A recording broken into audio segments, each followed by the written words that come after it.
아멘. 예수님은 감람산에서 승천하셔서 감람산으로 다시 지상에 재림할 것을 말씀하고 계셔요. 사도신경의 고백에도 저리로서 산자와 죽은 자를 심판하러 오시리라.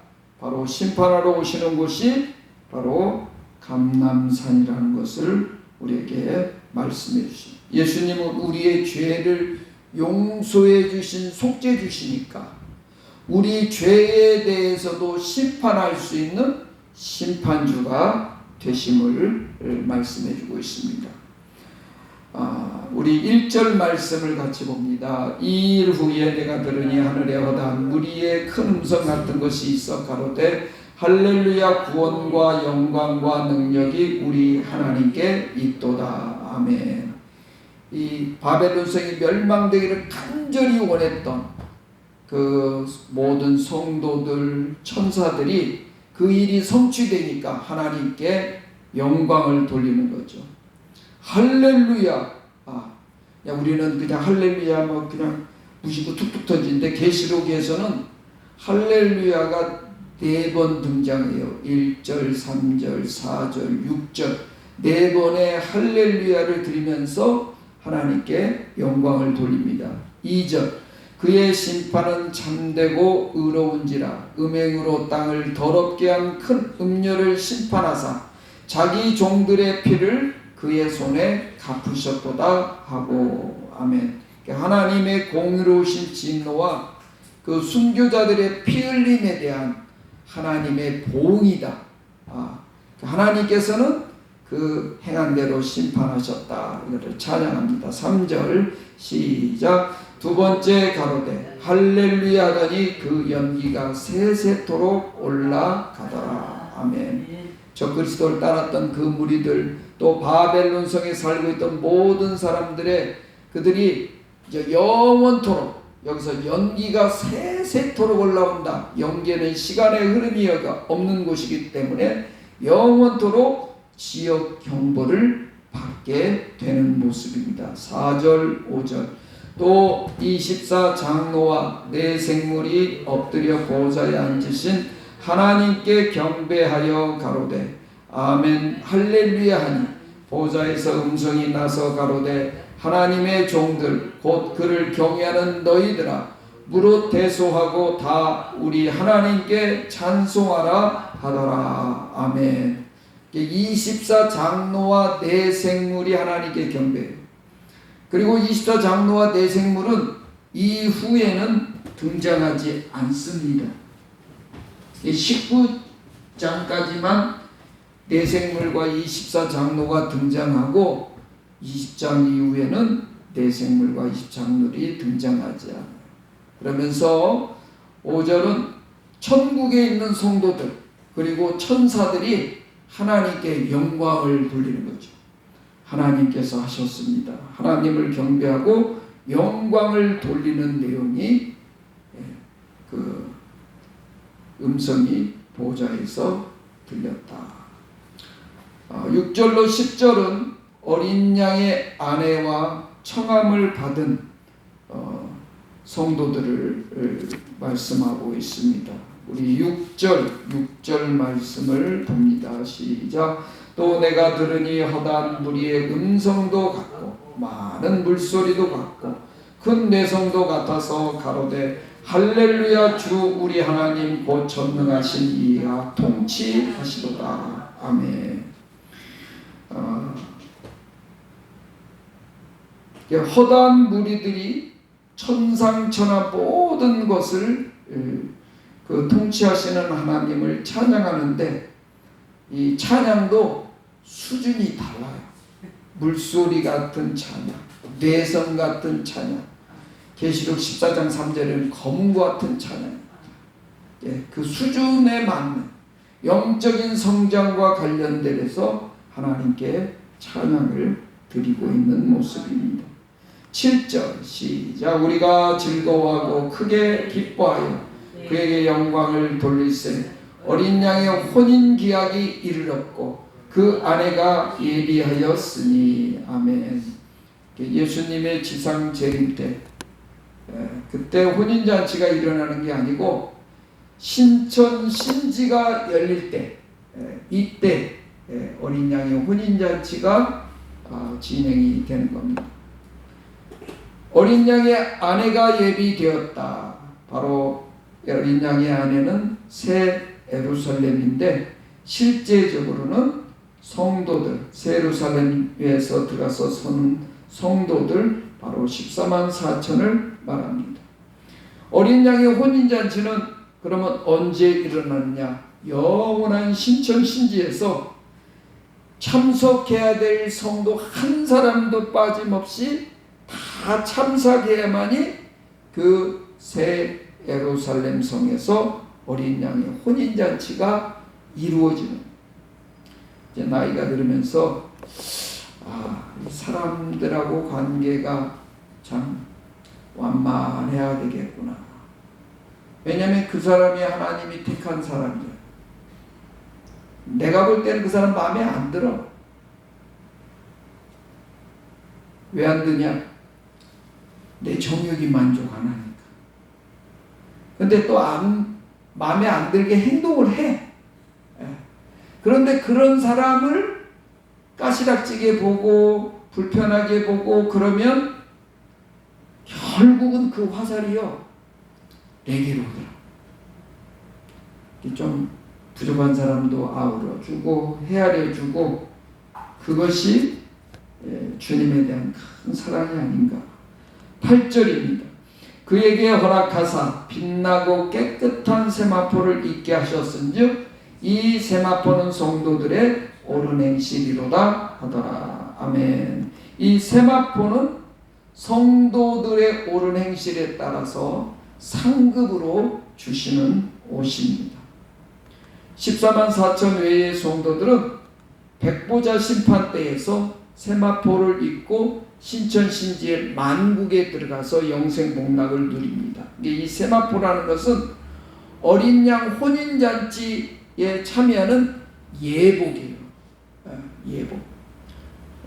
이번에 가만히 보니까 강사님들이 마지막 이상한 목사님도 우리 장현 목사님도 저도 이 목사 복장이 이걸로 딱 통일이 됐어요. 예복이지, 예복. 근데 세마포는 이거보다 훨씬 좋아요. 우리 장현 목사님의 아마 세마포는 엄청나게 빛날 것 같아요. A라는 교회에서부터 Z라는 교회까지 그 교회에서 손이 안 가는 것이 없어요. 그래서 나중에는 이제 그 세마포가 너무너무 눈부셔서 제가 바라보지도 못할 것 같아요. 하여튼 그 사람이 하나님 앞에 심은 옳은 행실에 따른 상급으로 주시는 옷이 세마포다. 9절 천사가 내게 말하기를 기록하라. 어린 양의 혼인잔치에 청함을 입은 자들이 복이 있도다 하고 또 내게 말하되 이것은 하나님의 참되신 말씀이라 하기로. 아멘. 이 말씀은 굉장히 중요한 말씀을 강조하고 있습니다. 어린 양의 혼인잔치에 청함을 입은 사람들이 있다는 거예요. 신부가 있고 들러리가 있는 거죠. 들러리, 청함을 입은 사람이 누구냐? 순교자들이. 그리고 대환난을 살아서 통과한 성도들이 어린 양 혼인잔치에 청함을 입은 자들이다. 이렇게 말씀드릴 수가 있습니다. 10절 시작. 내가 그 발 앞에 엎드려 경배하려 하니 그가 나더러 말하기를 나와 너와 및 예수님의 증거를 받은 내 형제들과 같이 된 종이니 삼가 그리하지 말고 오직 하나님께 경배하라. 예수님의 증거는 대언의 영이라 하더라. 아멘. 여러분 계시록에서 중요한 단어 중에 하나가 경배의 대상이 누구냐? 이게 중요해요. 계시록 11장에서도 두 증인에 의해서 이스라엘 백성들이 구원을 받고 성전 안에서 경배하는 사람, 제대 안에서 경배하는 사람들만 청량하라고 했어요. 경배하는 사람만 청량하는 거죠. 하나님께만 경배하라. 구상년이 되면서 왜 적그리스도가 우상을 만들어 놓느냐? 하나님께 경배하는 그 영광을 본인이 얻으려고.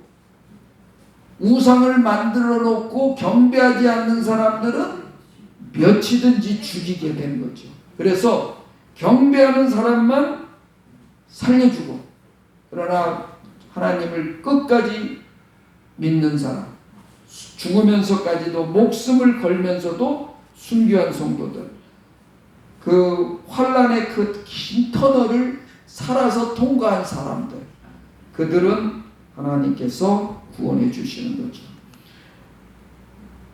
천사는 겸손하게 자기는 대언의 영이다, 경배는 오직 하나님께만 드리라.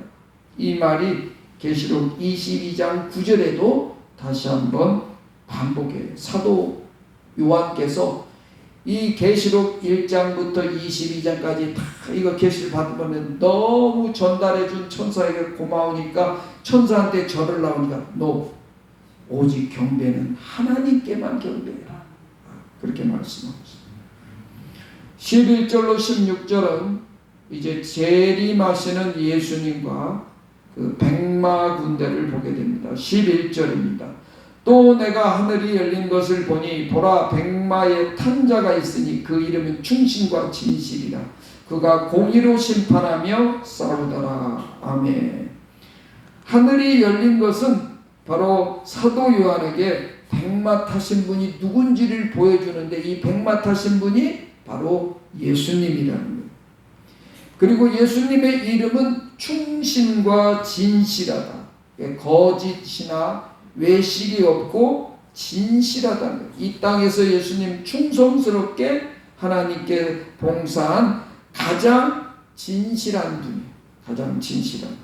공의로 심판하더라.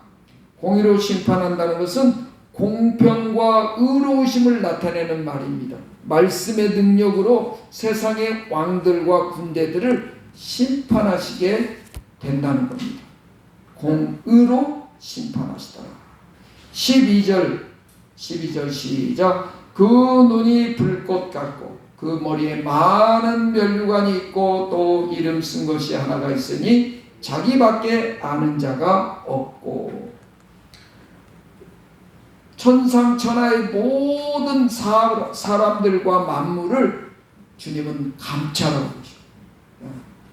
사장에 보면 네 생물을 통해서 사자 같은 생물, 또 둘째 생물인 송아지 같은 생물, 셋째 생물인 사람 같은 생물, 넷째 생물인 독수리 같은 생물, 이 생물을 통해서 하나님이 감찰하기도 하지만 주님은 우리를 불꽃 같은 눈으로 보고 계시다는, 다 감찰하시다. 머리에 많은 면류관을 쓰셨다. 예수님께서 대적들과 싸대 완전한 승리를 거두시게 된다는 거죠.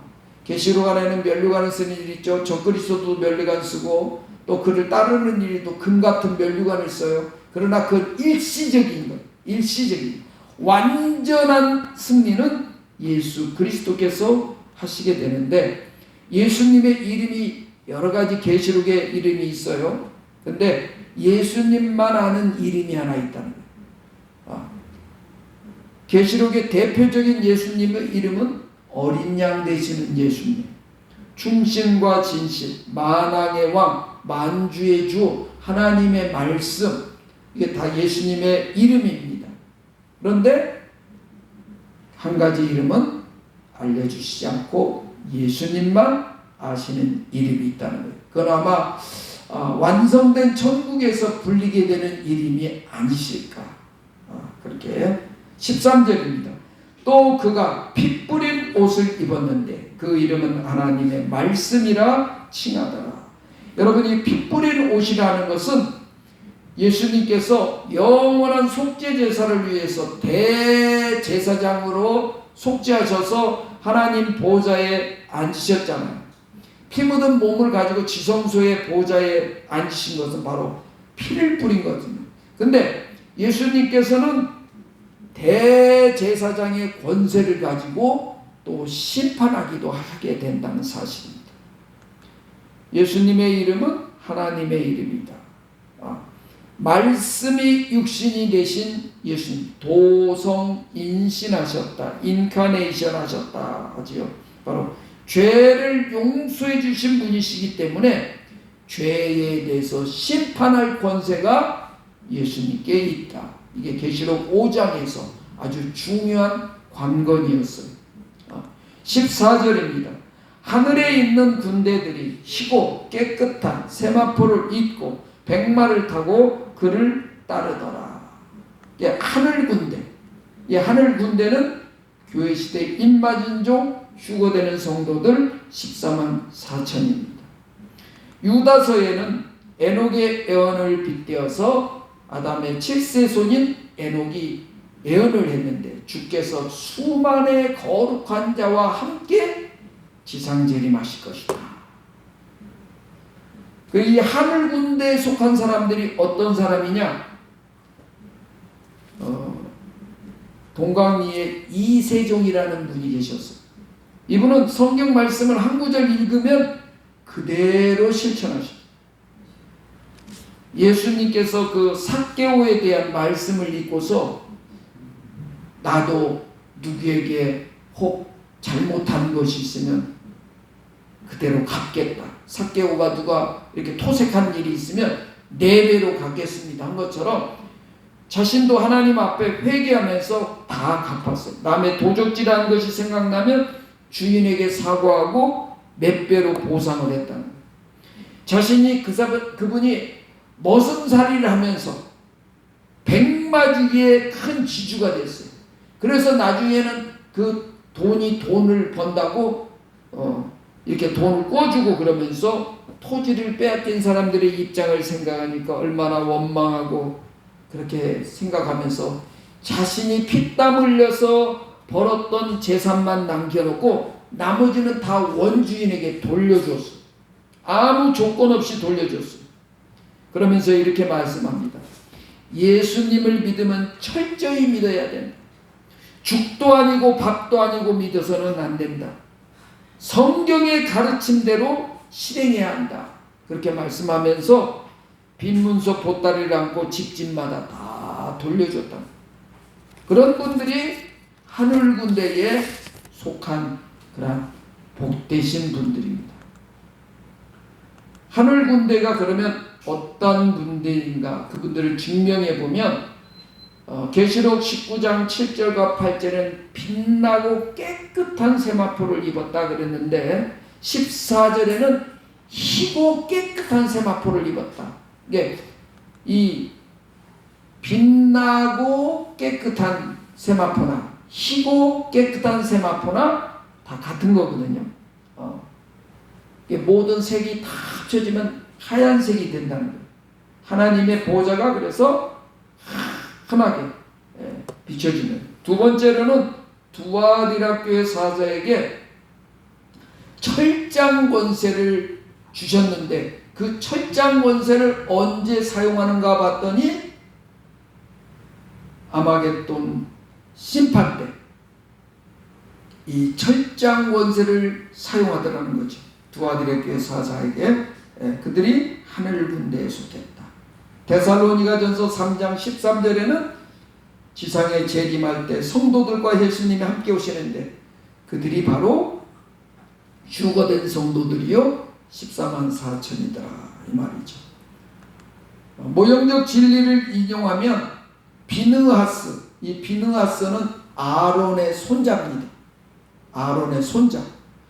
그리고 비느하스가 각 지파에서 1000명씩 12,000명을 이끌고 가서 미디안 족속들을 그 족속이 한 부족이 아니에요. 5부족이에요. 그들을 12,000명이 가서 다 전멸시켰어요. 그런 것처럼 비느하스는 대제사장의 후손이잖아요. 예수님은 대제사장의 자격으로 심판권을 갖고 이 땅에 오실 때에 누구와 같이 오느냐? 14만 4천 명, 12,000명의 실제인 하늘군대 14만 4천 명과 이 땅에 오셔서 주님께서는 심판하시기. 하늘 군대는 천사가 아니고 입맞은 종들입니다. 입맞은 종들. 요한계시록이 해석되는 아주 중요한 내용이 여기에 소개해주고 있어요. 이 원리가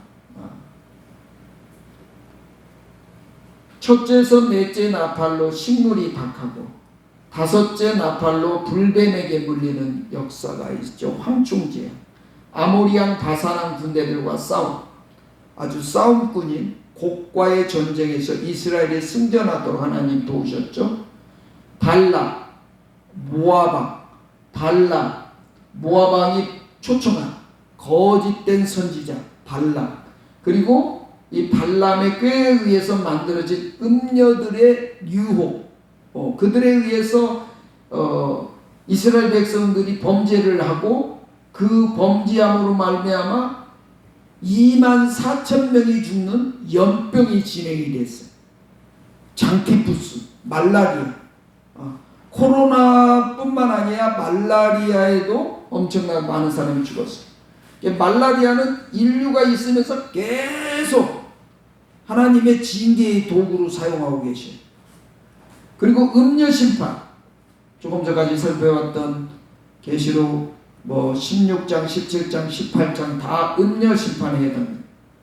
이제 계수, 우리가 조금 전에 어린 양 혼인잔치에 청함을 받은 자들, 그들이 계수를 하는 거죠.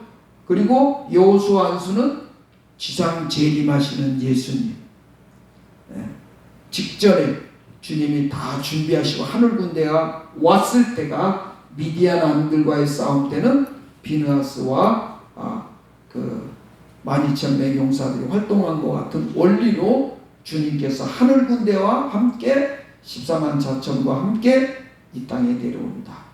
그들은 천사가 아니고 입맞은 종들이요, 교회 시대의 이긴 자들이다.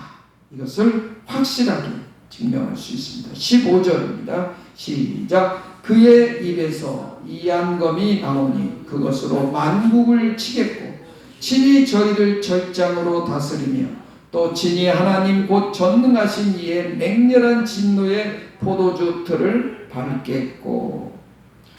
주님께서 지상 재림하실 때 아마겟돈 전쟁터에 모이는 세상의 왕들과 군대들을 공의로운 말씀의 능력으로 심판하시게 된다는 거죠.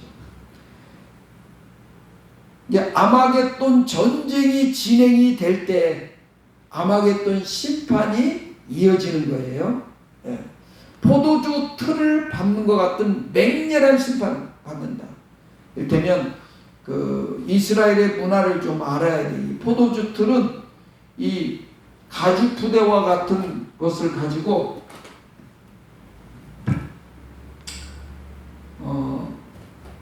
이런 그 웅덩이에다가 가죽 부대를 이렇게 다 깔아가지고 여기에다가 이제 포도를 놓는다는 거예요. 그리고 하얀 옷을 입은 청년들이 맨발로 지근지근 밟는다는 거예요. 그러면 여기 대롱에 여기서 이 통을 놓고서 이 포도주를 밟는 거. 이게 이 포도주 틀에 맹렬한 진노의 포도주 틀을 밟겠고 완전한 멸망을 시키게 되는 거고 맹렬한 심판을 받게 되는 거예요. 발로 그냥 짓이겨버리는 거니까. 아마겟돈입니다.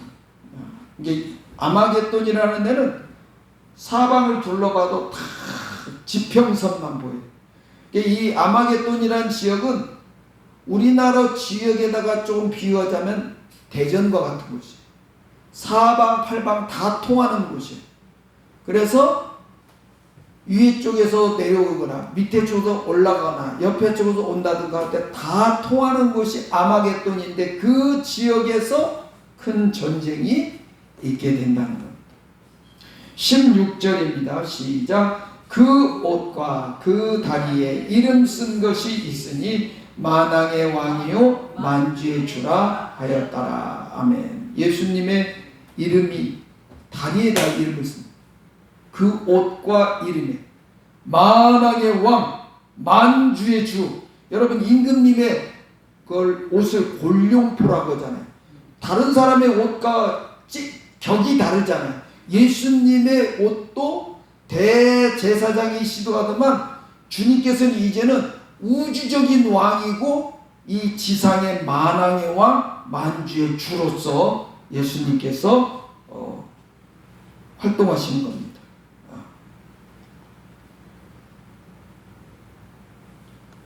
아마겟돈 심판 17절 18절을 보셔요. 시작. 또 내가 보니 한 천사가 해에 서서 공중에 나는 모든 새를 향하여 큰 음성으로 외쳐 가로되 와서 하나님의 큰 잔치에 모여 왕들의 고기와 장군들의 고기와 장사들의 고기와 말들과 그 탄 자들의 고기와 자유한 자들이나 종들이나 무릇 대수하고 모든 자의 고기를 먹으라 하더라. 아멘.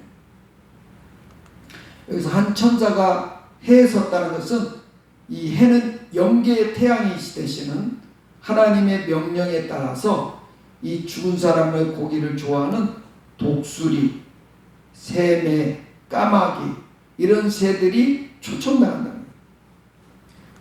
하나님의 큰 잔치에 모였다. 이를테면 아마겟돈 전쟁터에 수많은 사람이 죽으니까 4차 세계대전 때는 이때는 3차 세계대전 때는 전 세계 인구의 3분의 1이 죽잖아요.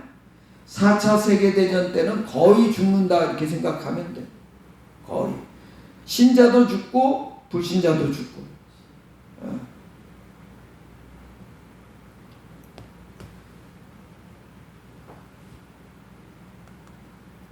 마태복음 24장 28절에 이르기를 주검이 있는 곳에는 독수리들이 모일지니라. 제가 고등학교 때부터 이제 성경을 좀 보다가 이게 무슨 말씀이냐. 그런데 이 계시록 말씀을 이해하고 이 말씀을 이해하게 됐어요. 왜냐하면 계시록 마태복음 24장은 예수님의 종말장에 대한 예언의 말씀이거든요. 근데 이게 아마겟돈 전쟁을 치르면서 수많은 사람이 죽고 또 아마겟돈 심판을 통해서 하나님께서 그들을 멸망시킬 때 그러면 이 뒤처리를 해야 되잖아요. 그걸 다 이 독수리, 매, 까마귀 그들이 그 새들이 그 뒤처리를 하게 된다는 겁니다.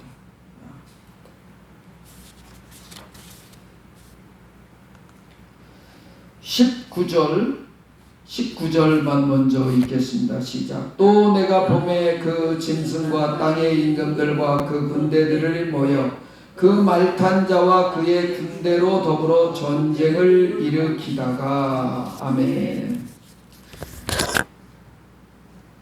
사도 요한께서 보니까 짐승과 땅의 임금들, 이 짐승도 큰 짐승이 10뿔 짐승이 있고 2뿔 짐승이 있잖아요. 둘이 또 편이 갈라져 가지고 전쟁을 치르잖아요. 그리고 그 따르는 무리들이 전쟁을 일으켜요.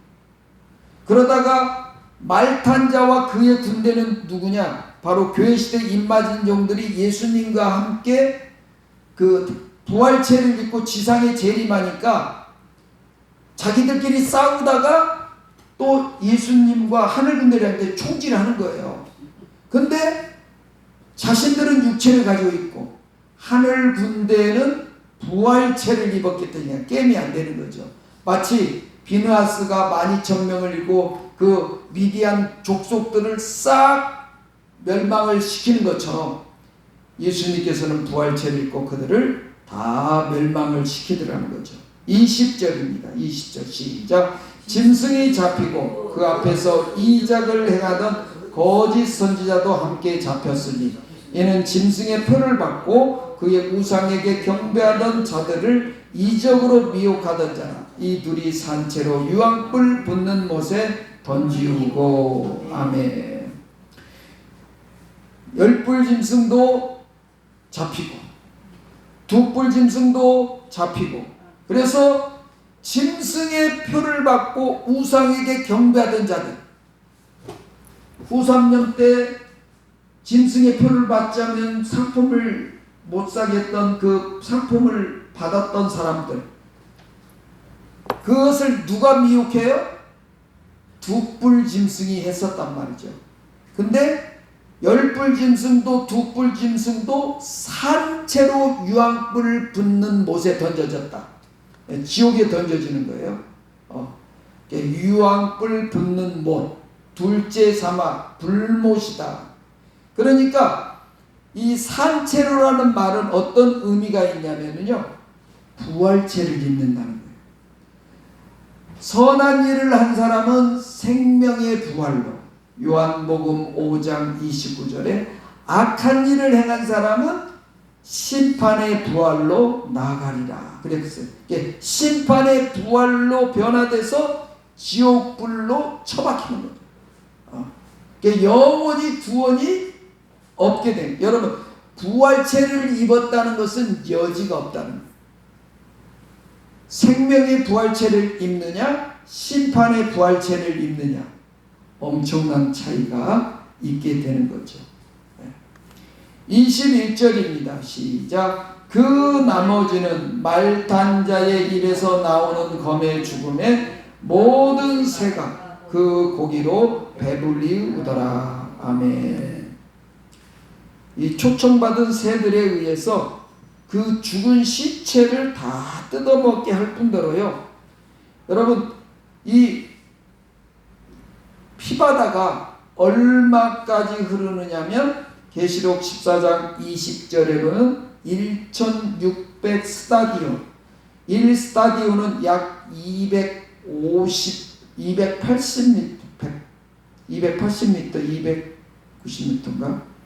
그래서 1600 스타디온이면 약 300km, 292km. 이제 이 스타디온이라는 게 똑같지가 않아요. 기준이.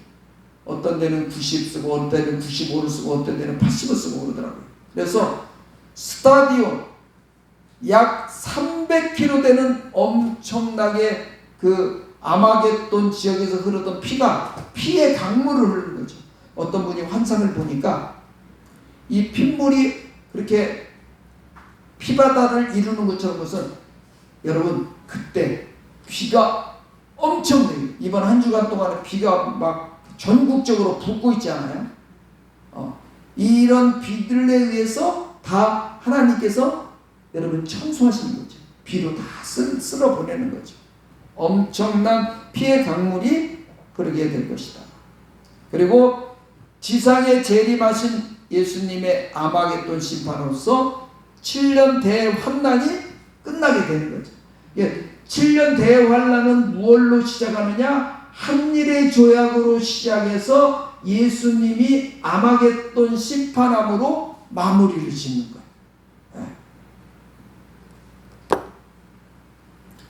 찬송가 231장, 이것 제가 화면 안 돌리고 그냥 그 찬송가를 제가 부를 거니까 찬송가를 펼쳐주세요. 오늘 찬송가는 천국에 대한 소망만을 찬양하려고 준비했습니다.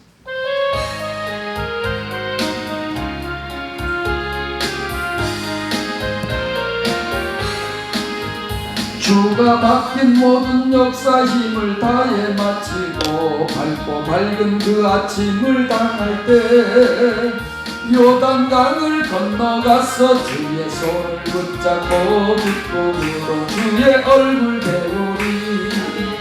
나의 주를 내가 그의 곁에 서서 배우며 나의 주를 손에 발자국을 보아 알겠네.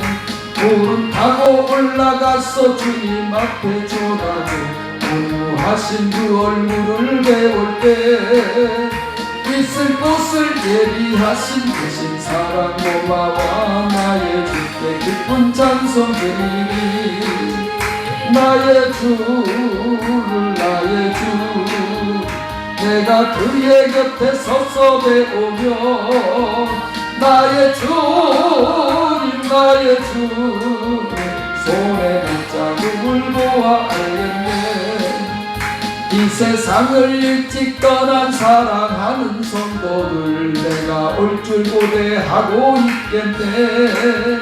저희들과 한 소리로 찬송 부르기 전에 먼저 사랑하는 주를 배우리. 나의 주를 나의 주 내가 그의 곁에 서서 배우며 나의 주를 나의 주를 손에 못자국을 보아 알겠네. 영화롭게 시온 성문 들어가서 다닐 때 이름 믿고 황금길을 다니며 근거 맞추어서 새 노래를 부를 때 세상 고생 모두 잊어버리. 나의 주를 나의 주 내가 그의 곁에 서서 배우며 나의 주를 나의 주를 손에 못자국을 모아 알겠네. 아멘. 20장입니다. 20장 계시록 20장. 계시록 20장은 천년 왕국을 소개하고 있어요. 1절로 3절은 이 사탄이 무저갱에게 갇히고요. 4절로 6절은 천년왕국에 들어가는 성도들이 누군지를 소개해주고 있고 7절로 10절은 천년왕국의 종말, 그리고 11절로 15절은 마지막 백보자 심판에 대해서 소개해주고 있습니다.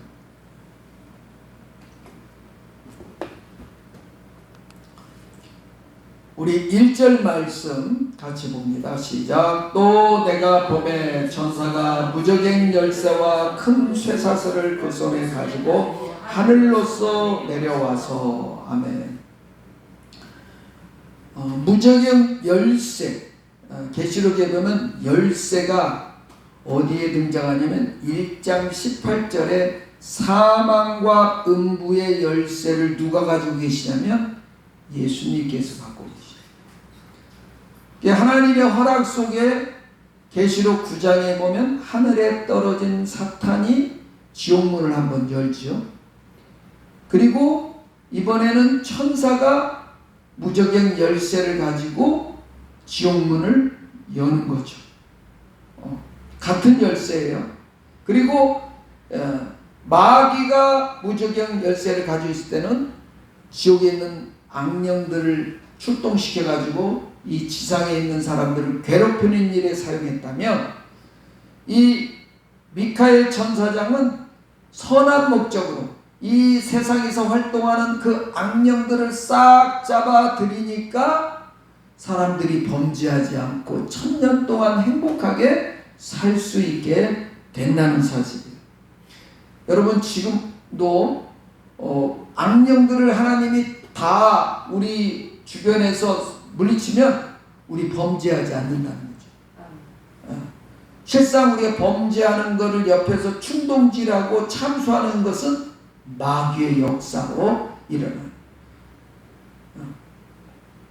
2절 3절 봅니다. 시작. 용을 잡으니 곧 앱뱀이요 마귀요 사단이라 잡아 1000년 동안 결박하여 무저갱에 던져 잠그고 그 위에 임봉하여 1000년이 차도록 다시는 만국을 미혹하지 못하게 하였다가 그 후에는 반드시 잠깐 노일이라. 아멘. 마귀를 1000년 동안 가둬놓은 거예요. 1000년 동안 마귀를 가둬놓으니까 이 지상에는 범죄하지 않고 예수님이 지상 낙원을 운영할 수 있도록 한다는 거예요. 그런데 1000년이 지난 다음에는 다시 이 무저갱을 열어가지고 악령들이 나와서 또 활동하게 된다는 거예요. 잠깐 활동한다는 거예요. 왜 하나님께서 그런 활동을 하느냐? 천년왕국에서 태어난 백성들은 이 마귀와 세상과 역경과 싸우지 않았기 때문에 다 연단받은 믿음을 갖추지를 못했어요. 그러니까 하나님 입장에서는 그들을 정결케 하셔서 천국 들여보내시려고 또 마귀를 풀어놓는 거죠. 이게 마귀는 우리의 연단의 도구요. 꼭 필요한 도구. 천국 가는데 필요한 도구가 마귀인 거예요. 우리가 마귀를 고마워할 필요는 없어요. 그러나 마귀는 우리에게 필요 불가분, 꼭 필요한 존재다. 그걸로 인해서 우리가 예수님을 더 사랑하고 예수님을 의지하고 하나님을 더 경배하면서 나갈 수 있기 때문에. 여기서 중요한 거 하나 다루겠습니다. 이 천년왕국이 개국되는 과정 속에서 어떠한 일이 진행이 되느냐. 이 다니엘서 12장 11절 12절 같이 보셔요. 시작. 매일 드리는 제사를 폐하며 멸망케 할 미운 물건을 세울 때부터 1290일을 지낼 것이 기다려서 1335일까지 이르는 그 사람은 복이 있으리라. 아멘. 이 말씀이 단순한 것 같아도 굉장히 중요한 말씀이에요. 여기를 보아주세요. 멸망케 할 미운 물건이라는 것은 이 우상을 말해요. 적 그리스도의 우상을 말해요. 적 그리스도 우상을 세울 때부터 1290일, 이거는 후 3년 반을 말해요. 후 3년 반. 근데 1335일, 적그리스도 우상을 세울 때부터 1335일까지 견디는 사람은 복이 있다는 거예요. 무슨 복이냐면 천년 그리스도 왕국에 들어가는 복을 받는. 근데 여러분, 기준점이 뭐냐? 멸망케 할 미운 물건을 세울 때부터, 우상을 세울 때부터. 근데 혹자는 이것을 이렇게 해석을 해요. 여러분, 제가 최근에 일부러 이걸 좀 보려고 유튜브도 이렇게 좀 참고를 했는데, 혹자는 1290일, 1335일 이렇게 푸는 경우가 있어요. 그러면 여러분 진짜 이상해지는 거예요. 아니에요. 기준점이 뭐냐? 멸망케 할 미운 물건을 세울 때부터 1290일, 멸망케 할 미운 물건을 세울 때부터 1335일. 그래서 이 차이가 45일이라는 시간이 나오는 거예요. 그럼 이 45일이라는 시간 속에서 어떤 일들이 진행이 되느냐?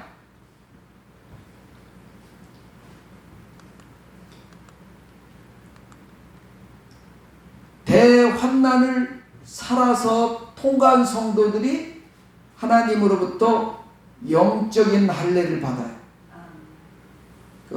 에스겔서에는 새 마음을 부어주셨다. 그리고 불신자들을 싹 잡아들여가지고 지옥으로 보내. 그리고 악령들, 활동하던 악령들 있잖아요. 그들도 싹 다 잡아서 무적행에다가 가둬. 이게 지옥이에요. 마찬가지로. 그리고 지금 이 지구는요, 3차 세계대전, 4차 세계대전을 통해서 거의 황폐해졌어요. 복구가 불능해. 복구가 불능해. 근데 하나님께서 이사야서 65장에 보면 새 하늘과 새 땅으로 재창조하신다는 거예요. 말씀으로 이 세상을 창조하신 하나님이 말씀으로 이 세상을 회복시키는 거죠. 귀중한 이야기 하나 또 있어요. 이때 제가 여기에 넣지를 못했는데 예수 그리스도의 대관식이 있어야 돼요. 언제? 1335일이 지난 다음에 천년 그리스도 왕국의 만왕의 왕이요 만주가 되시는 예수님에 대한 대관식. 천년왕국이 개국되면 그 나라의 통수권자가 누구냐? 예수 그리스도라는 거죠. 그게 중요한 거예요. 그래서 여러분 찰스 황태자가 황태자로 있다가 자기 어머니 엘리자베스가 죽고 나서 오래사 70 넘어갔고 임금으로 등극해가지고 그 세상이 시끄럽게 했잖아요. 영국의 왕이 등극해도 그 세상이 시끄러운데 만왕의 왕이 되시고 만주가 주가 되시는 예수님이 천년왕국의 왕으로 등극할 때는 엄청난 그 모든, 왜냐하면 그 세상에 있는 모든 사람들은 주님을 따르는 백성들만 남아있거든요, 여러분. 그때 예수님께서는 만왕의 왕으로 등극하시게 되는 거죠. 예루살렘 성에서.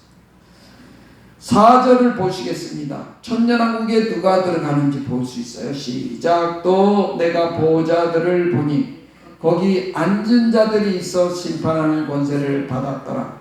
또 내가 보니 예수님의 증거와 하나님의 말씀을 인하여 목뱀을 받은 자의 영혼들과 또 짐승과 그의 우상에 경배하지도 아니하고 이마와 손에 그의 표를 받지도 아니한 자들이 살아서 그리스도로 더불어 천년 동안 왕노릇하니. 아멘. 천년왕국에 들어가는 분들이 누구냐? 세 종류의 성도가 있어요. 심판권을 받고 보호자에 앉은 성도들이다. 가장 상급이 많아요. 그리고 이분들의 직분이 뭐냐? 제사장이에요. 예수님은 대제사장이면 분봉왕들은 그냥 제사장이에요. 그리고 제사장이면서도 왕권을 가지고 있어요. 그래서 사도 베드로는 그것을 왕 같은 제사장이다. 그러면 뭐가 왕이 주예요? 제사장이 주예요? 제사장이 주예요. 그래서 예수님이 통치하는 나라는 신정국가예요. 제사장이 통치하는 나라예요.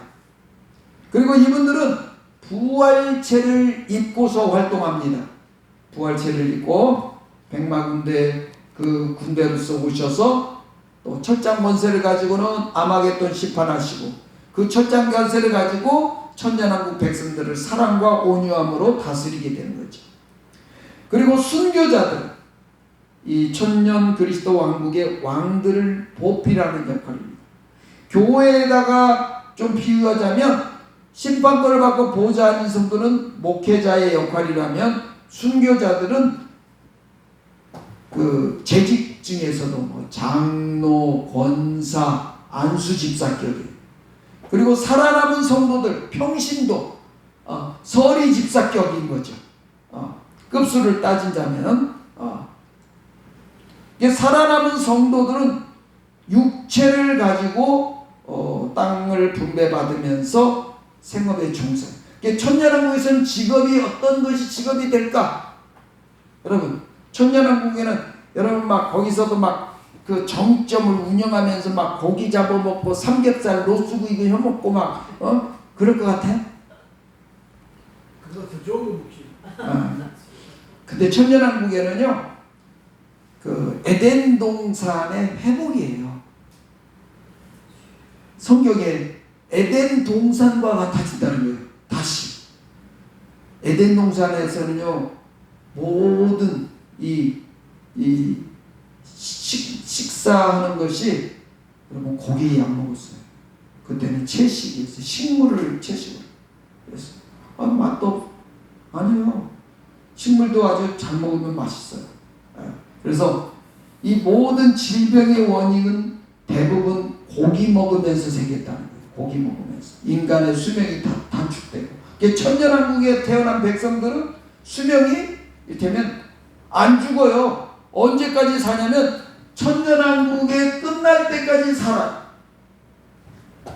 천년왕국에 들어가자마자 엄마 아빠가 임신해서 아기가 나면 거의 1000년까지 살 수가 있어요. 뻥치고 있네 저거 할 수 있죠. 근데 성경은 뻥이 아니라고 해요. 제일 오래 산 사람이 969세 무두셀라. 여러분, 우리 최초의 사람이 아담이 930세까지 살았다고 성경에 써 있어요. 930세까지. 그러니까 가능성이 있는 거 아닙니까?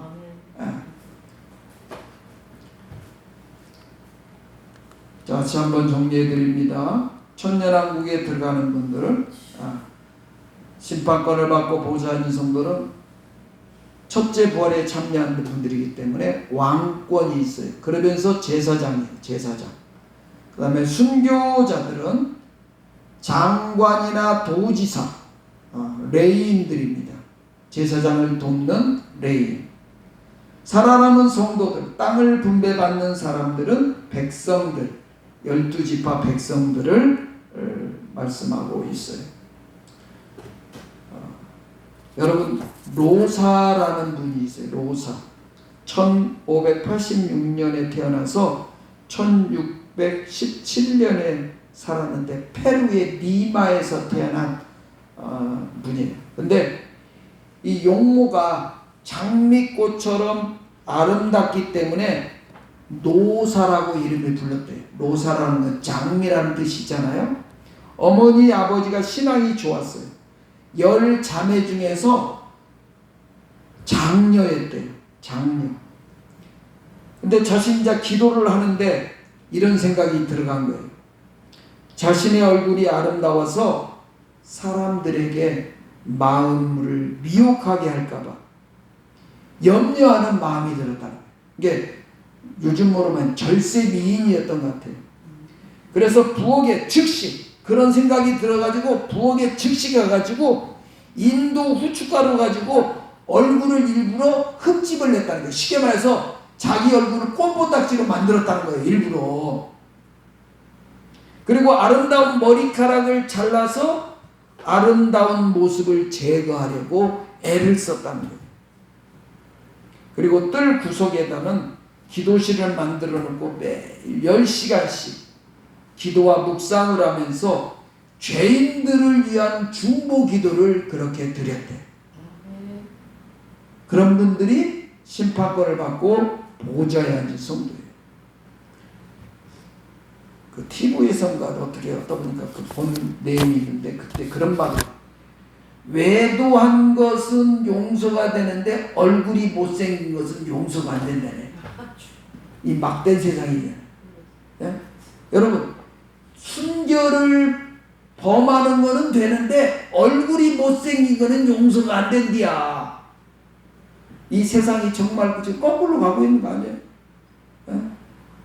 얼굴이 못생겨도 순수하고 순결하면 그거를 더 주님은 귀하게 보시는 거죠. 그 로사라는 성녀도 다른 사람이 자기 예쁜 얼굴 보고 혹시라도 마음에 분심이 생길까봐 미혹이 될까봐 일부러 미웃게 하고 다녔다는 거 아닙니까?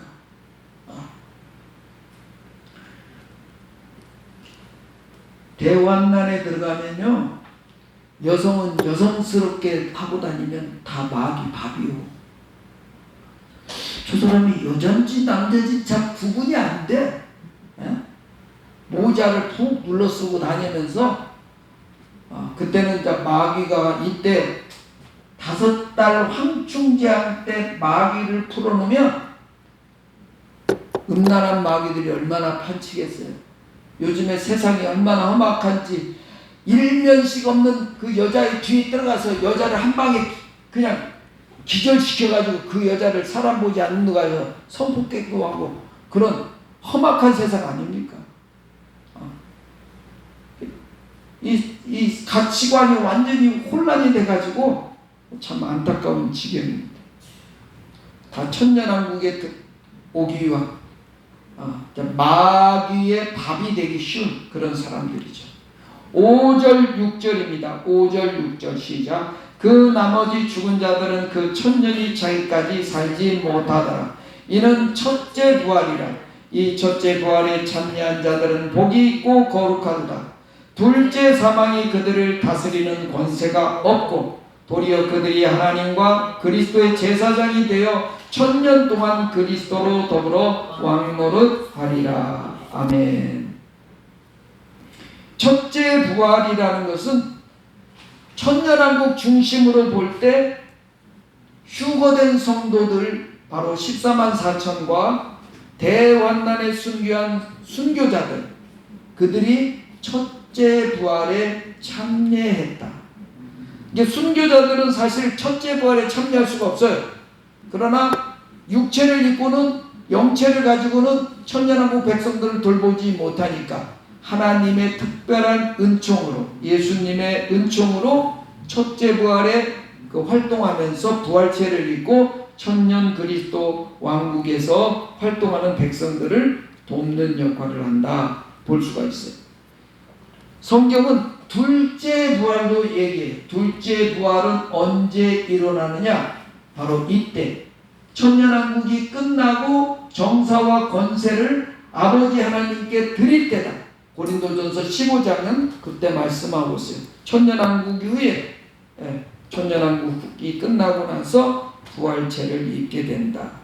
이게 천국 가는 모든 성도들은 반드시 부활체를 입어야 돼. 부활체를 입음으로써 구원이 완성되는 거예요. 구원도요, 이 땅에 있을 때 구원의 완성을 받는 분이 있고요, 영계 가서 받는 분이 있고, 또 영원한 천국에서 시작될 때 그때 완성체를 입는다 볼 수가 있어요. 부활도요, 이때 부활체를 입는 분이 있고 이때 부활체를 입는 분이 있어요. 이 분들은 시간적으로는 지상의 시간으로는 7년의 차이가 있지만 한꺼번에 첫째 부활이다 이렇게 칭한 거예요. 둘째 부활은 이때 신천 신지가 시작되기 직전에 영계 신령한 세계에서 천국 들어가는 모든 백성들은 다 부활체를 입게 된다. 7절로 10절은 이제 천년왕국의 끝을, 종말을 얘기해줘요. 7절 8절을 봅니다. 천년이 차매 사탄이 그 옥에서 놓여 나와서 땅의 사방 백성 곧 곡과 마곡을 미혹하고 모아 싸움을 붙이니 그 수가 바다 모래 같으리라. 아멘.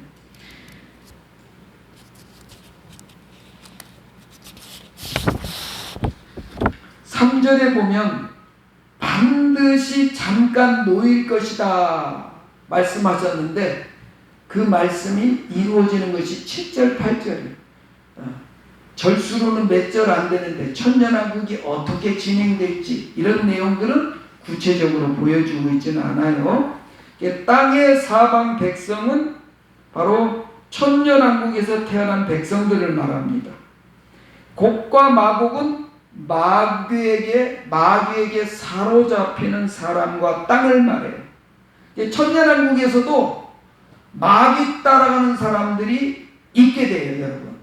그 성경에 보면 바다의 모래같이 많답니다. 천년왕국에서 태어난 백성들은 죽음이 있다고 그랬어요? 없다고 그랬어요? 죽음이 없어요. 죽음이 없는데 그들이 언제 한꺼번에 심판을 받게 되느냐? 천년왕국이 끝날 때 하나님의 편에 서느냐 마귀의 편에 서느냐? 마귀의 편에 서는 사람들이 바다 모래같이 많다.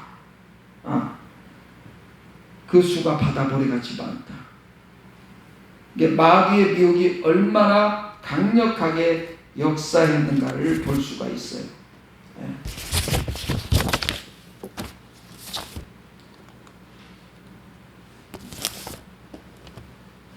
창세기 1장 28절에 보면 하나님이 그들에게 복을 주시며 그들에게 이르시되 생육하고 번성하여 땅에 충만하라. 땅을 정복하라.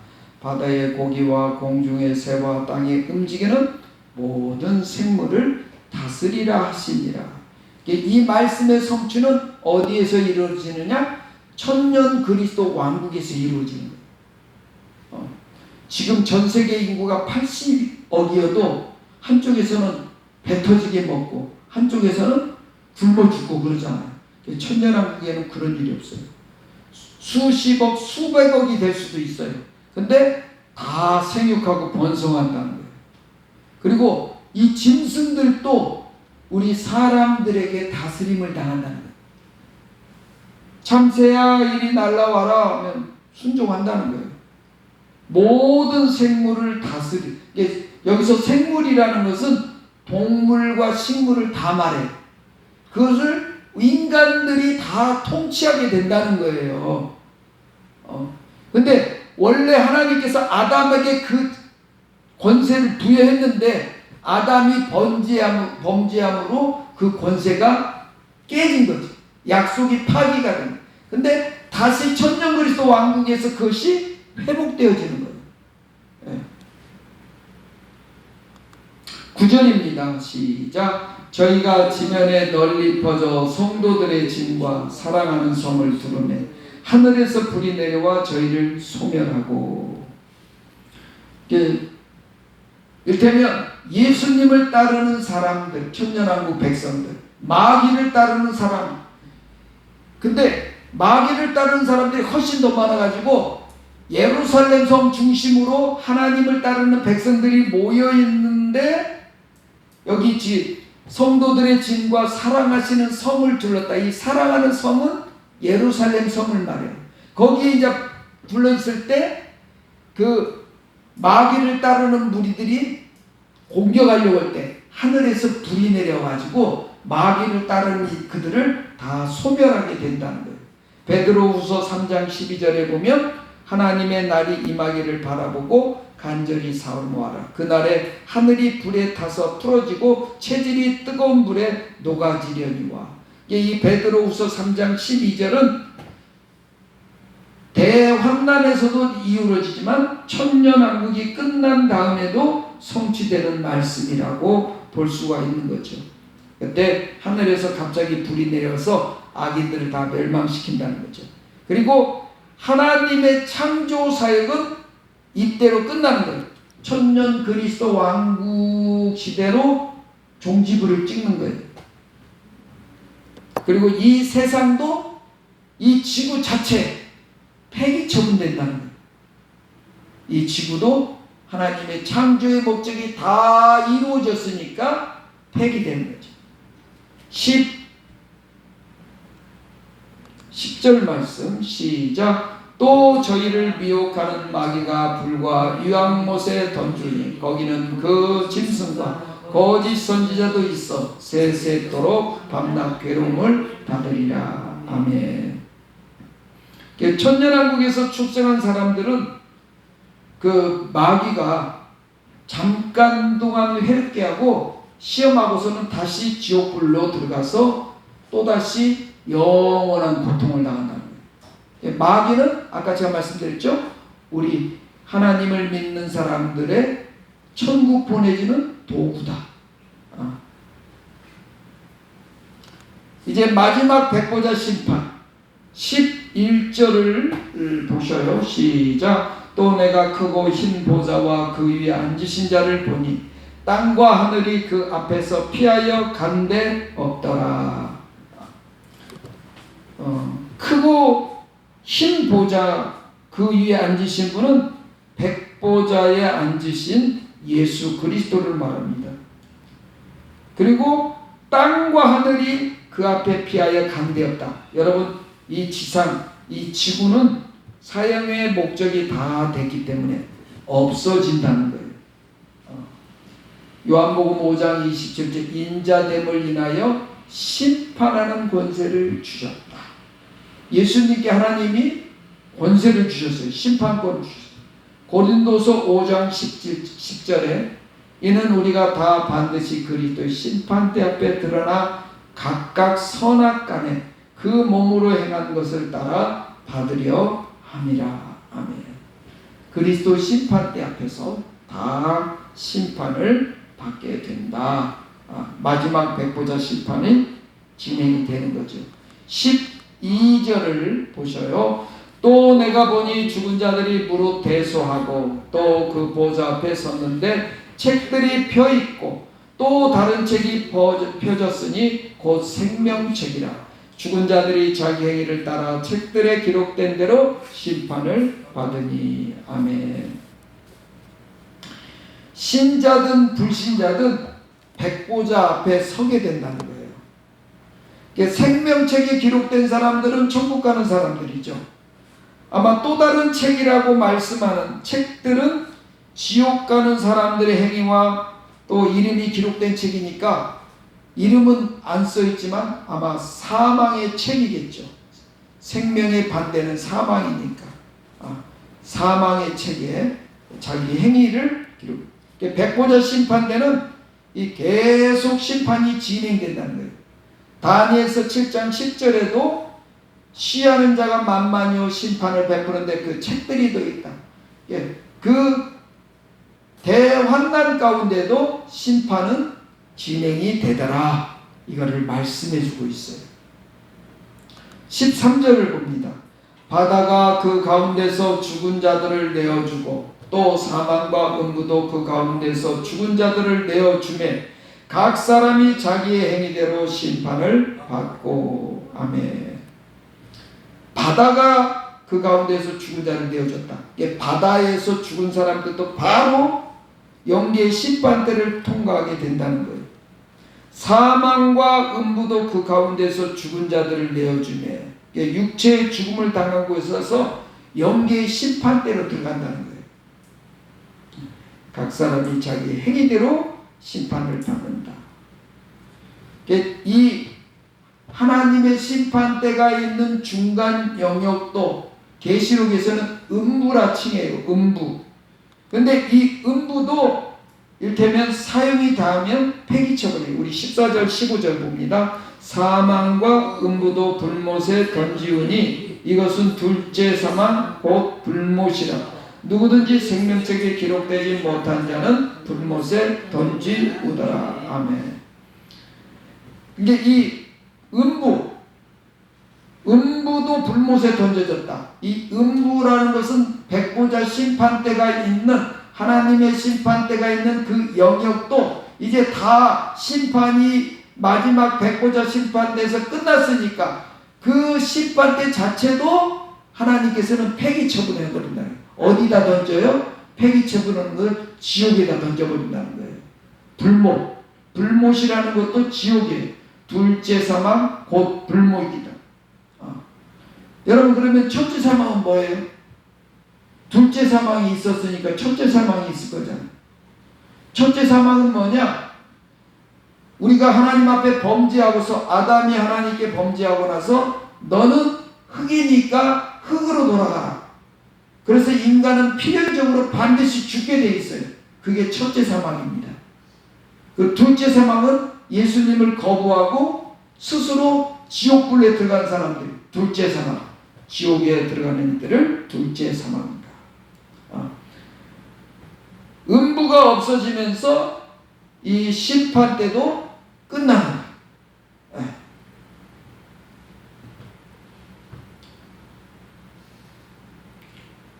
찬양 한 장 올리겠습니다. 229장.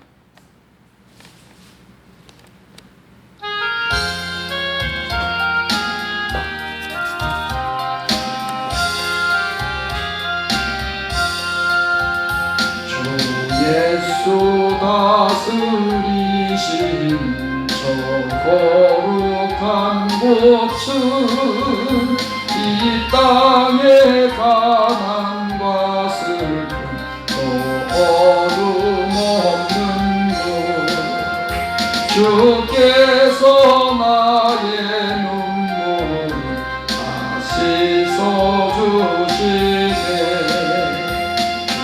우리 위에 주신 그 공로 있고서 이 세상 물질 쫓아서 나 방황하였네 내 주를 떠나 살던 주 앞에 옵니다 오랫동안 바라는 저 천국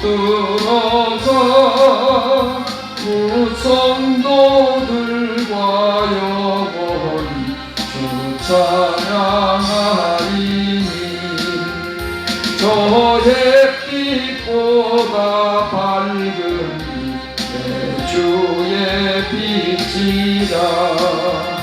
내 주님 예비하신 저 영원한 집에 내 일생 동안 힘 다해 그 길을 가리니 이후에 내가 들어가 큰 영광 누리니.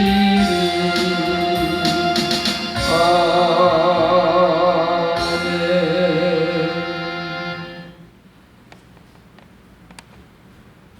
223장 한 장 더 올리겠습니다.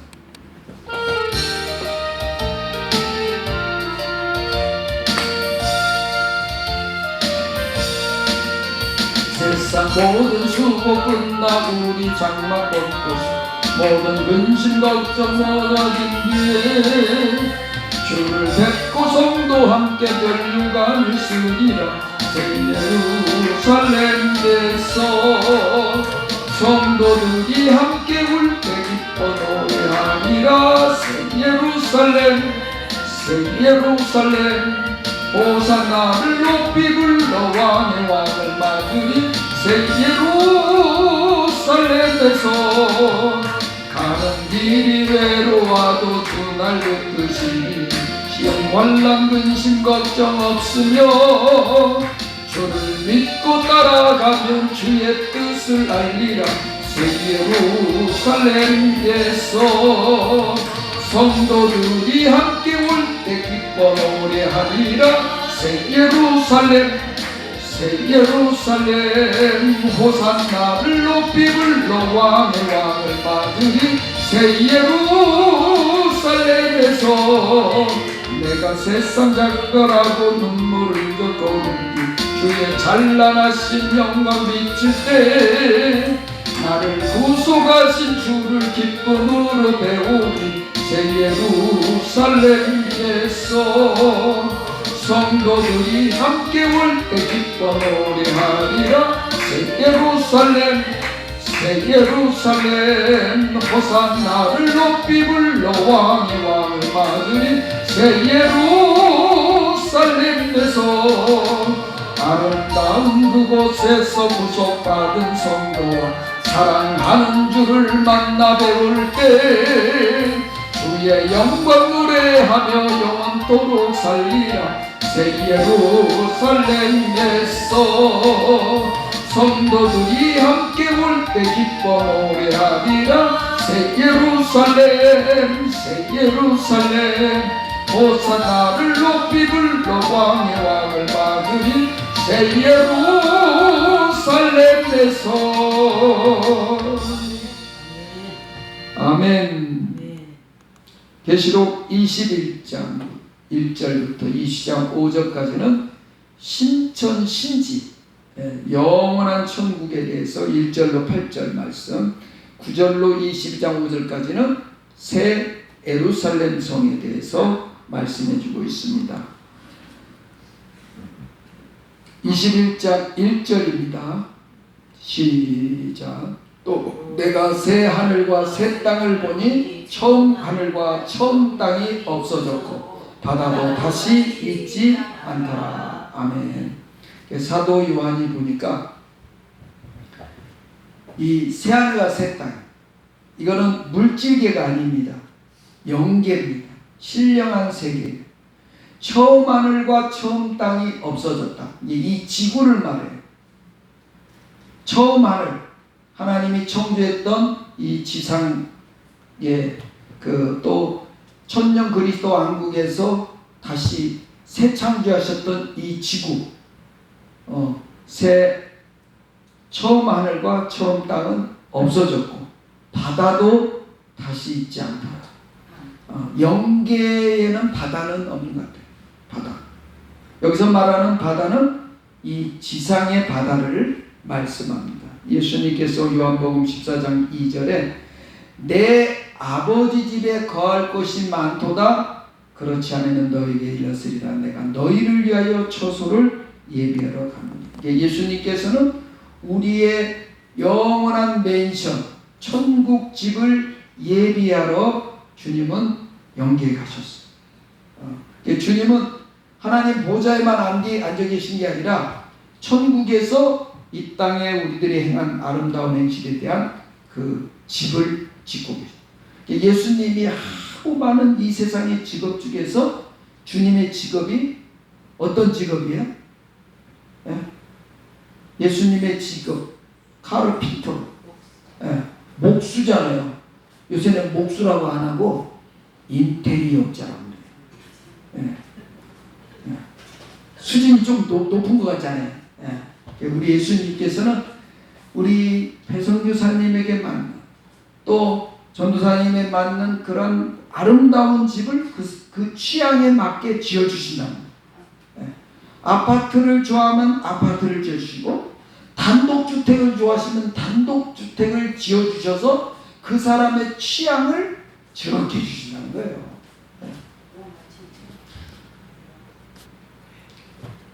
여기서 새하늘과 새 땅은 영원한 천국, 우리 성도들이 부활된 몸으로 영생하는 것입니다. 2절 시작. 또 내가 범에 거룩한 성 새 예루살렘이 하나님께로부터 하늘에서 내려오니 그 예비한 것이 신부가 남편을 위하여 단장한 것 같다. 아멘.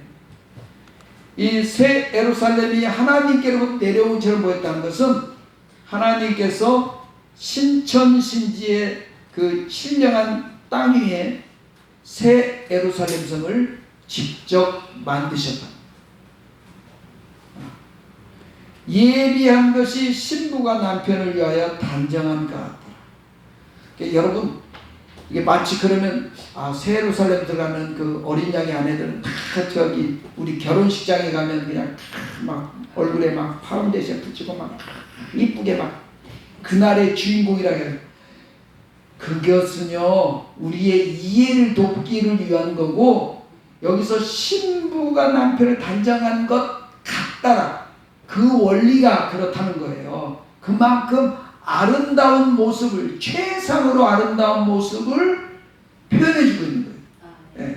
마치 그냥 신랑 예수님 신부 어린 양의 신부 14만 4천 그 실제로 뭐 어떤 그런 그 결혼식을 하는 그런 형태라고보다도 그 아름다움을 그렇게 표현해주고 있다는 거죠. 아름다움. 3절 4절입니다. 시작. 내가 들으니 보좌에서 큰 음성이 나서 가로되 보라 하나님의 장막이 사람들과 함께 있음에 하나님이 저희와 함께 거하시니 저희는 하나님의 백성이 되고 하나님은 친히 저희와 함께 계셔서 모든 눈물을 그 눈에서 씻기시네 다시는 사망이 없고 애통하는 것이나 고가는 것이나 아픈 것이 다시 있지 아니하리니 처음 것들이 다 지나갔음이라나. 아멘. 주님께서 이제 하나님의 백성이 됐다. 저희와 함께 하셨다. 임마누엘 하나님이 되신다. 그리고 모든 눈물을 닦아주신다. 사망도 없고 애통도 고가는 것 아픈 곳이 있잖아. 요새 우리 교회 소속되어 있는 분들 연세들이 다 8학년, 7학년 대부분이 그래요. 저도 이제 6학년이 이제 중반이 넘다 보니까 시간이 되면서 가끔 이제 아픈 곳이 생기는 거예요. 근데 연세 드는 분들은 공통적으로 이 다리가 아프고 허리가 아프고 몸도 이제 꾸부정해지고 근데 신령한 세계는 다시는 그런 아프거나 고통당하지 않는다. 그걸 말씀하고 있습니다. 신천신지는 영원한 행복으로 충만한 세계입니다. 처음 것들이 다 지나갔다. 마귀, 죄, 불행이 없고 영원한 의와 사랑과 평안과 기쁨이 선한 것으로 충만한 것이 신천신지다. 이게 신령한 세계라는 거예요. 신령한 세계. 5절로 7절 봅니다. 시작. 보좌에 앉으신 이가 가라사대 보라 내가 만물을 새롭게 하노라 하시고 또 가라사대 이 말은 신실하고 참되니 기록하라 하시고 또 내게 말씀하시되 이루었도다. 나는 알파와 오메가요 처음과 나중이라. 내가 생명수 샘물로 목마른 자에게 값없이 주리니 이것 이기는 자는 이것들을 유업으로 얻으리라. 나는 저의 하나님이 되고 그는 내 아들이 되리라. 아멘. 하나님께서 말씀하십니다. 만물을 새롭게 하노라. 야, 완성된 천국입니다. 완성된 온전한 이거는 신실하고 참되니 기록하라. 그러면서 알파와 오메가. 계시록에서 알파와 오메가가 3번이나 나오더라고요. 알파와 오메가. 1장에 등장하고 또 여기 등장하고 또 22장에 알파 처음과 나중. 이 강대상에 보면 A 써 있고 오메가 써 있잖아요. 알파와 오메가다. 내가 생명수 샘물로 목마른 자에게 공짜로 준다. 주님이 주시는 분은 예수님이 우리를 핏값으로 샀기 때문에 거저주는. 근데 승리자들, 이긴 자들은 이것들을 유업으로 얻는다. 이게 중요한 말씀이에요.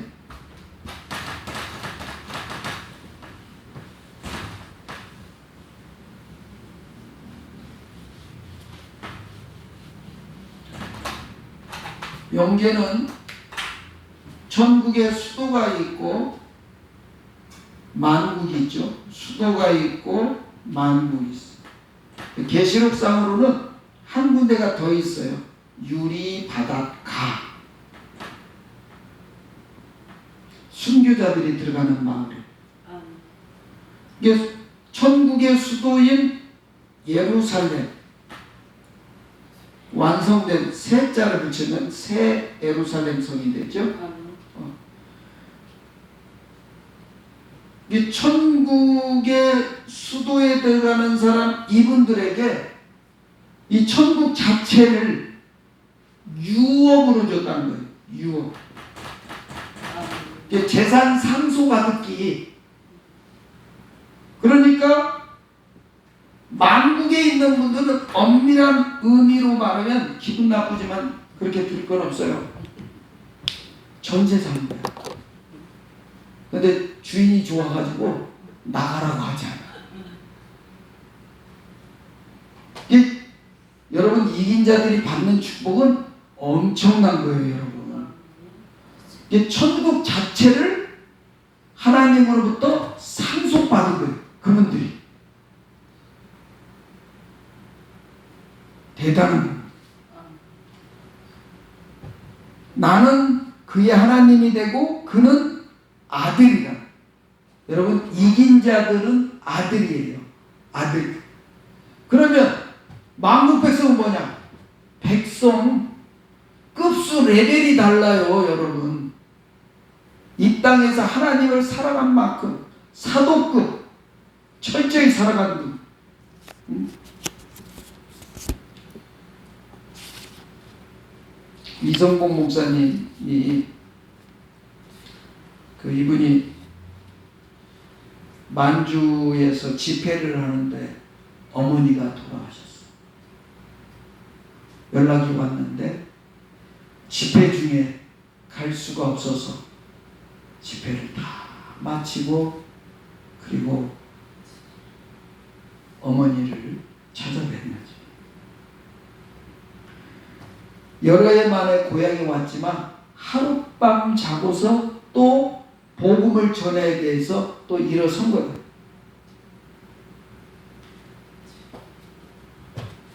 평양에 2딸이 있었어요.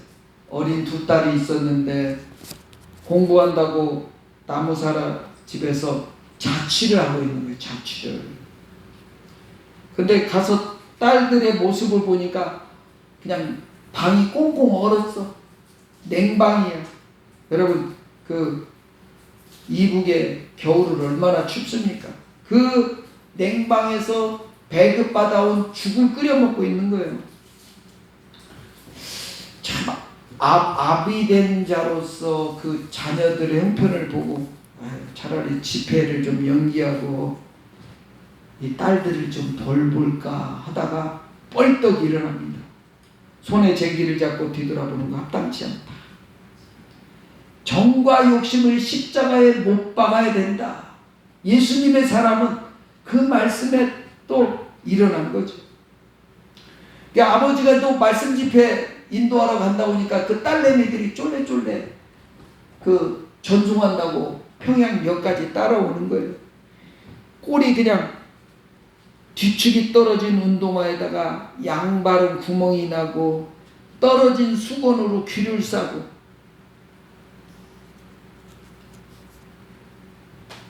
그 자식들 보니까 그냥 억장이 무너지는 거죠. 그래도 연기할까? 그럴 때 순간적으로 하나님께서 하나님의 법궤를 메고 갔던 그 벳세메스의 암소가 생각이 나는 거예요. 그래서 기차에 또 올라탔어요. 그러면서 거기서 눈물이 쫙 목사님을 흐르는 거예요. 그리고 딸내미들은 그 손이 꽁꽁 얼은 손으로 아버지 안녕히 가시라고 손을 흔들어. 나는 주님의 명예를 메고 가는 암소가 아니냐. 뒤를 생각하지 말고 앞만 향하여 걸어가자. 여러분, 이런 분이 새 예루살렘에 들어가는 거예요. 정과 욕심을 십자가에 못 박았고 하나님으로부터 큰 상을 받을 수 있는, 그러면서 이 한국 강토의 만주, 북녘 땅, 남한 땅을 또 제주도를 구석구석 전국을 일주하면서 복음을 전했던 분이 이성모 목사. 이런 분이 천국을 유업으로 얻는 겁니다. 하나님은 이 세상과 다른 새로운 만물, 신령한 세계를 창조하셔서 목마른 자는 값없이 준다. 예수님의 희생으로 준비된 생물을 공급해 주신다는 거예요. 그리고 어린 양의 신부 14만 4천은 누구든지 와서 마시라고 초청권자가 되는 거죠. 계시록 22장 17절에 하나님께서는 신천신지의 만국에 대한 성도들이 이긴 자들의 도움을 받아서 생명수를 공급받아 마실 수 있게 하신다는 거예요. 8절 시작. 그러나 두려워하는 자들과 믿지 않은 자들과 흉악한 자들과 살인자들과 해금자들과 술객들과 우상 숭배자들과 모든 거짓말하는 자들은 불과 유황으로 타는 못에 참여하려니 이것이 둘째 사망이다. 두려워, 믿지 않는 자, 흉악한 자, 살인자, 해금자, 술객. 여기서 술객이라는 것은 술수를 부리는 그 복술로서 사람을 미혹하는 이 마술이라는 거 있잖아요.